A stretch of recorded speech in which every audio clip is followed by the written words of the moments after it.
দিনটি ছিল 1 জুন অর্থাৎ জামাই ষষ্ঠী। তো সকালবেলা তো মায়ের যে ষষ্ঠী স্নান সেটা হয়ে গিয়েছে, এই যে পাখার মধ্যে ফল জল দুব্ব সব কিছু গুছিয়ে রেখে দিয়েছে। আর মা সকাল সকাল গোপালের পুজোটাও সেরে ফেলেছে।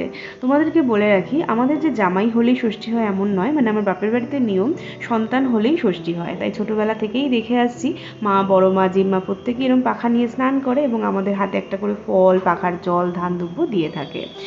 তো আমাকে এতটা বিধ্বস্ত লাগছে এই কারণে, কারণ আমি আর রোহান সকালবেলা ঘুম থেকে উঠে গিয়েছিলাম কলোনি অর্থাৎ ননভেজ মার্কেটে। আর মায়ের শরীরটা একদমই ভালো ছিল না, জ্বর ছিল। আর যেহেতু কলোনি থেকে আমরা বাইরে থাকি, তাই মায়ের একার পক্ষে গিয়ে ননভেজ সব কিনে আবার আজকেই সব আয়োজন করা অসম্ভব ব্যাপার। তাই মা টাকা দিয়ে দিয়েছিল এবং বলে দিয়েছিল যে তোরাই তোদের পছন্দ মতো জিনিস কিনে নিয়ে আসিস। তো এখানে ভাজা হচ্ছে, ডাল হয়ে গিয়েছে, আমের টক হয়ে গিয়েছে হচ্ছে, আর অন্যদিকে এই ননভেজ রান্না শুরু হবে। তো এগুলো মাছ টাছগুলো সব আমি এনে সুন্দর করে ধুয়ে নুন হলুদ মাখিয়ে মা যেভাবে বলেছে সেভাবে গুছিয়ে রেখে দিয়েছি। চিংড়ি মাছের সাইজগুলো এত ছোট পেয়েছি, আর কোনো অপশানও ছিল না, তাই চিংড়ি মাছগুলোর মধ্যে আমি টুথপিক গেঁথে দিয়েছিলাম যাতে একটু বড় বড় লাগে আর সোজা হয়ে থাকে। আর জানি না ব্রিডিং সিজন বলে কি না কি জানি, বাজারে সেরকম মাছের ভ্যারিয়েশন ছিল না, এই পমফ্রেট মাছটুকুই ছিল, একটু রুই কাতলা, একটু চিংড়ি এইরকম। আর এটা কলকাতাও নয় যেটাই চাইবো সেটাই যে বাজারে পাবো তাও নয়, তাই যা পাওয়া যায় সেটাকেই নিয়ে আসতে হয়েছে। তো এখানে চিংড়ি মাছের মালাইকারি, অন্যদিকে পমফ্রেট মাছের ঝাল, দুটোই মোটামুটি কমপ্লিট। তো রোহান খুব একটা চিকেন ভালোবাসে না, মাটন তো সেরকম খাই না, কিন্তু মা বললো না আজকের দিনে একটুখানি চিকেন কিছু খেতে হবে। তাই চিকেনটা ওরকম করে না করে মা একটু চিকেন পোলাও বা চিকেন বিরিয়ানি বা ভাপানো বলে না, দমে বসানো যেটাকে বলে, সেরকম একটু একদম অল্প পরিমাণে করেছিল। তারপর মা শাড়ি চেঞ্জ করে একে একে সুন্দর করে খাবার দাবারগুলো প্লেটে সাজিয়ে নিয়েছিল। তো মা বলেছিল যে তোকে, মেয়েকে, রোহানকে একসাথেই খেতে দিই, ধান দুব্ব তো দেবো, একসাথেই তোরা খেতে বস। কিন্তু আমি বললাম যেহেতু এখানে মা একা হাতে সবটা করছে, আমরা এই 4 জনই মাত্র, তাই বললাম যে আমি তোমার সাথে খেয়ে নেবো, সবাই যদি খেয়ে নিই তখন মাকে একা খেতে হবে। তাই বললাম রোহান আর মেয়ে খাক, তারপর আমি আর তুমি খেতে বসবো। তো এখানে মাকে বললাম যে আমি বেড়ে দিই, তুমি তো রান্না করলে, কারণ মায়ের শরীরটা খুবই ভালো লাগছিল না। কিন্তু মা বললো না আজকের দিনটা আমি একটু বেড়ে দিই, যেরকম পারি, সে যদি তোদের মতো ভালো নাও হয় তাও আমিই বেড়ে দিই। তো এখানে মা একা হাতেই সব কিছু সুন্দর করে গুছিয়ে দিয়েছিল, আমার মেয়েরও রোহানেরও। আরেকটা কথা তোমাদেরকে শেয়ার করব, সেটা হলো 1 জুন আমার মায়ের জন্মদিন। তো দিনটা এই কারণে তো আরোই স্পেশাল হয়ে গিয়েছিল। তো আমরা একটা ছোট্ট কেক নিয়ে এসেছিলাম, যেহেতু আমরা ক্রিম কয়েকটা দিন ধরে আমরা অ্যাভয়েড করছি, তার জন্য আমরা একটা স্পঞ্জ যে কেক হয় সেই কেক নিয়ে এসেছিলাম, সেটা সন্ধ্যাবেলা আমরা কেক কাট করেছিলাম।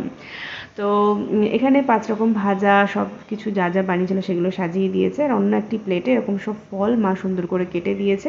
আর এটা ছিল সেই মিষ্টি দই, এটা আলাদা একটা বাটিতে রোহানের জন্য বেড়েছিল সেই দইটা। এই মিষ্টি দইটা আগের দিন বানিয়েছিল, আর এই পায়েসও আগের দিন মানে রাত্রিবেলা বানিয়েছিল। তারপর পিঠে পুলি, তারপর এই যে সন্দেশ যেটা ছিল শোস্টপার, এগুলো সবই সুন্দর করে বানিয়ে এইভাবে সাজিয়ে দিয়েছে। চলো দেরি কিসে, জামাই বরণ শুরু করা যাক।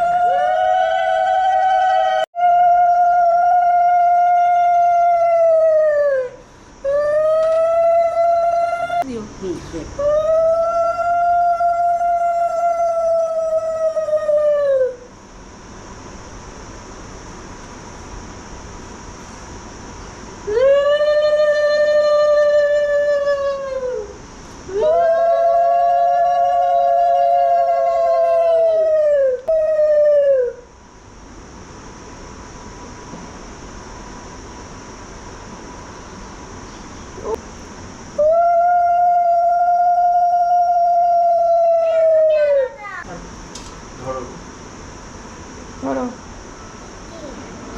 এদিকে তাকা একবার, দুজনে সবাই। হ্যাঁ এবার দাঁড়া, একটা ফটো তুলবে। এবার জামাই ষষ্ঠীর আশীর্বাদ পর্ব তো খুব সুন্দরভাবে হয়ে যায়, আমারটাও তারপরেই হয়েছিল।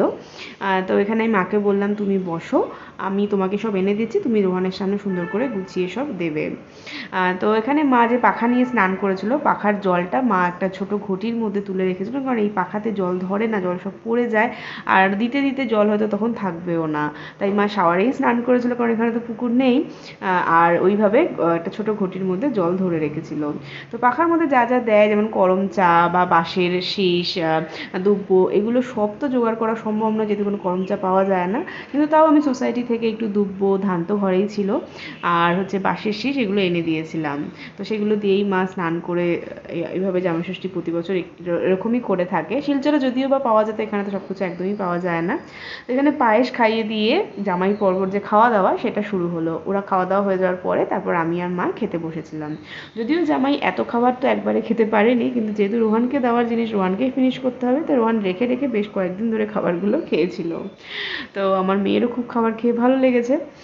তো এখানে বলি যে 2018-তে আমাদের বিয়ে হয়। সেই বছর জামাইষষ্ঠীতে আমরা কলকাতায় গিয়েছিলাম, কিন্তু 2019 এবং 2020 এই দুটো বছর জামাইষষ্ঠী হয়নি। এক তো করোনার কারণে, আর মা 19-এ ছিলও না আমাদের সাথে, তার জন্য এই দুটো বছর হয়নি। তো তখন রোহানের খুব মন খারাপ হতো, মায়েরও মন খারাপ হতো, কারণ রোহানের কাছে জামাইষষ্ঠীটা খুব স্পেশাল। তো সেটা না পেলে ওর খুব মন খারাপ হয়। তো চলো, এখন আমরা মায়ের জন্মদিনের জন্য একটা ছোট্ট কেক এনেছি, সেই কেক এখন কাটা হবে। আজকে ব্লগটা এখানেই শেষ করলাম। জামাইষষ্ঠীর ব্লগ তোমাদের কেমন লাগলো জানিও, ভালো লাগলে লাইক করো। দেখা হবে পরবর্তী একটি ব্লগে। সবাই খুব ভালো থাকবেন, সুস্থ থাকবেন। Thank you for watching. সবাইকে এখানেই বললাম টাটা। Happy birthday to you. Happy birthday to you.